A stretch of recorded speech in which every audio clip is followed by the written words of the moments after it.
Hello everybody and welcome to Romancefull's Tarot. I'm about to begin here with a reading. It is a general reading. So that being said, it might not resonate with everybody, so it's really important to take whatever resonates with you and just leave the rest of it aside. If ever though you do have any questions and you would like to have your own personal reading, please do contact me at romancefulltarot@gmail.com, and it will be my great pleasure to send you the different type of readings that I can offer you so we can go and find those answers that you're searching for.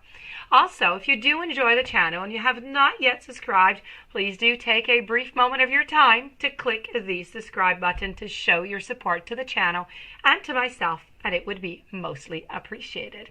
So, we're going to begin here the reading. This reading is very important and it is dedicated to the sign of Taurus.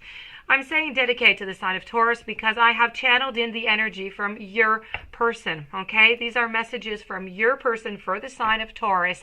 These are messages that they would like to tell you. So we're going to begin now. I have 4 messages for you, and I'm going to finish it up with a little power of love with is a James Van Praagh. So let's begin with your channeled love messages from your person, and let's go see what they have to tell you. And once again, this is for the sign of Taurus.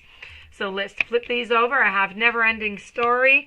I have Mending, Higher Power, and I have the Observer. So let's begin with the first message, which is the Observer. So this is all about a certain perspective, of course. We're talking about objectivity, neutral observation, and it's really about a little bit of about a certain observation, but from a distance, I would even go to say. So what your partner wants to tell you as a message here is that sometimes you just can't see the forest for the trees that are in your way. Now, feelings can get all jumbled up, and often you're hearing one thing when your partner's really saying something else. So, it could be a little bit like an echo of unresolved past experiences that are just dubbed over your conversation. So, it takes time. You need to take a time out before you actually react. This is what they would like you to do, because sometimes you're just not understanding each other, and that's all it is, and it just becomes a huge blowout. So it's likely that the other person has just no idea on how, his or her words have really affected you. So you need to take a few steps back and lend some understanding to the situation. You need to have faith. They want you to have faith into the connection that you both have. You need to have trust that you can come together out of this conflict. You could take it to higher ground now, and you can cultivate curiosity about what you observe in yourself, in others, and everything really around you. So, you're going to find things are much more and much better improved sooner than you know when you just start to take a step back and you start to observe a little bit before reacting, so you understand the situation better.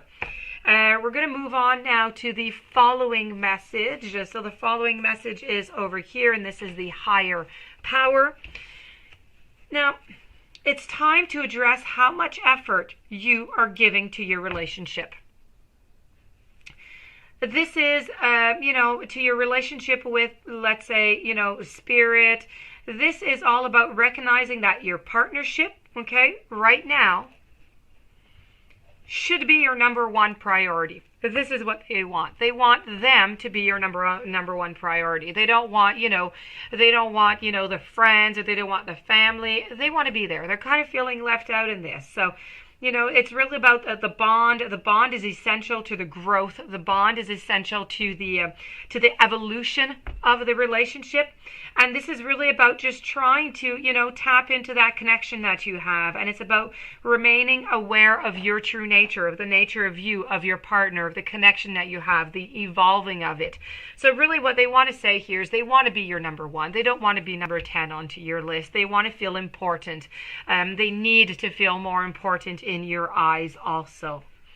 I'm going to move over to Mending now, because we did talk a lot over here. We talked about some fighting. They were talking about fighting. Now we're talking about mending. So this is all, of course, about forgiving. It's making amends. It's healing after arguments. So you've come to a place where forgiveness is really, really necessary if you want to start moving forward after you have these conflicts within your partnership here.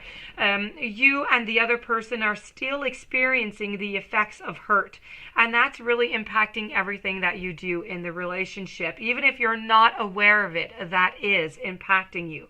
So the energy really needs to be clear. What you have to do to bridge this gap is you have to, it's closing your heart is not the answer. Don't do that. Just don't go away and never come back, right? And put some walls up. You need to ask yourself now, you have the power to heal this wound. You do. So ask yourself, what would love with a capital L do? Only good is going to come of forgiveness and, an honest redress. So this is really about trying to mend. When you're done with this conflict over here, that at the moment, whenever you have some conflicts, the story is not always, is not always in from the same perspective. Okay. So you do have some bigger conflicts. Well, let's try and mend it after. Okay. Let's try and find a solution without building up some walls and, continuing this perpetually. And let's try whenever it's done, it is done, it is over with. Let's not talk about it again within a week or 2 weeks. Let's try and put it into the past, learn from it, and move on. Because this is looking like it's a never-ending story. I have over here the never-ending story, which is the last message they want to tell you.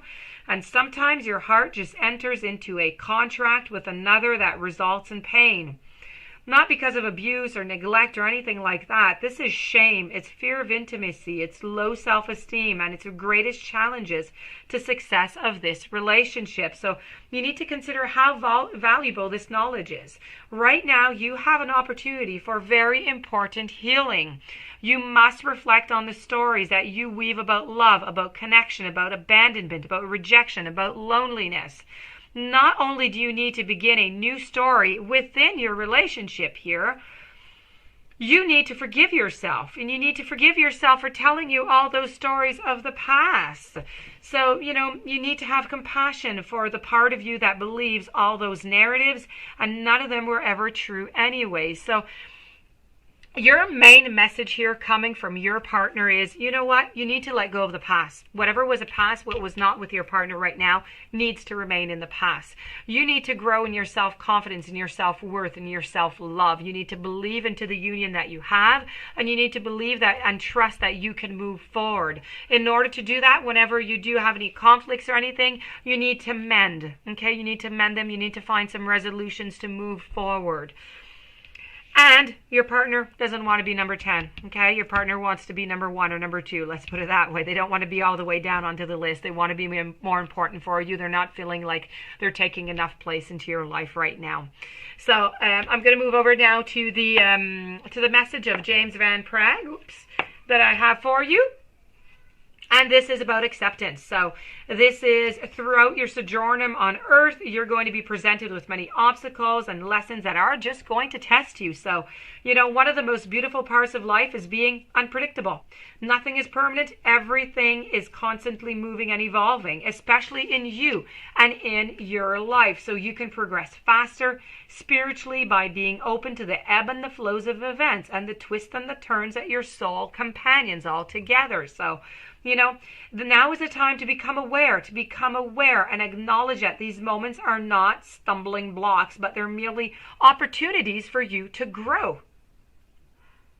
Although circumstances may seem difficult or even worrisome, you need to look at the bigger picture. You need to live into the present moment, and you can easily follow the natural course of life. But don't let the mindset of acceptance distract you from your ability to change the situations that hinder your soul's growth. You are always in charge. Don't ever forget that, okay? So that being said, this does conclude your reading, my dear friends Taurus, on the channeled messages from your person. I hope that you enjoyed them. I hope that you're going to be able to apply them into your relationship to make it better. I do wish you a fantastic day. Many blessings. Please don't forget to subscribe. Stay tuned for any following readings and have yourself a blessed day. Thank you for being there.